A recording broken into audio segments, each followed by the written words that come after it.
Yoksa ko'rib olinglar, YouTube'da universal soldat degan kinoda.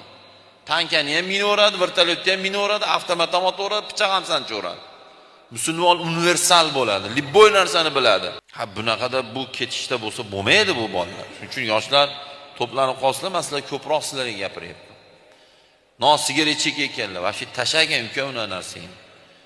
Qizlarga vaqtini ajratayotgan, bu jinnilik bu, jinnilik. Sen zo'r bola bo'lib, tayinda mashinang bo'lib, ibodatli pokiza bola bo'lsa, orqingdan quyilib yuradi, oshna. Qo'y uni havas qilib, buni havas qilib, unga og'izni ochib, sen o'zing chotki bo'l.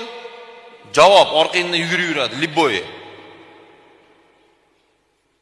Yaxshi bola bo'lish kerak, chunki tezroq yaxshi bo'lmasak bolalar o'lim yosh tanlamaydi.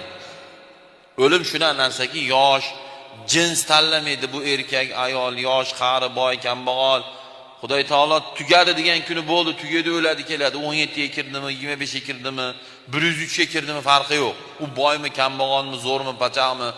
Nimaga endi zo'r bo'lib olaylik, yaxshi inson bo'lib olaylik deyapman. Chunki yaxshi inson bo'lib yashamasak, qiyomatda Xudo yaxshi bo'lmagan odamlarni jannatga kiritmaydi bolalar. Jannatga yaxshilar kiradi deyilgan.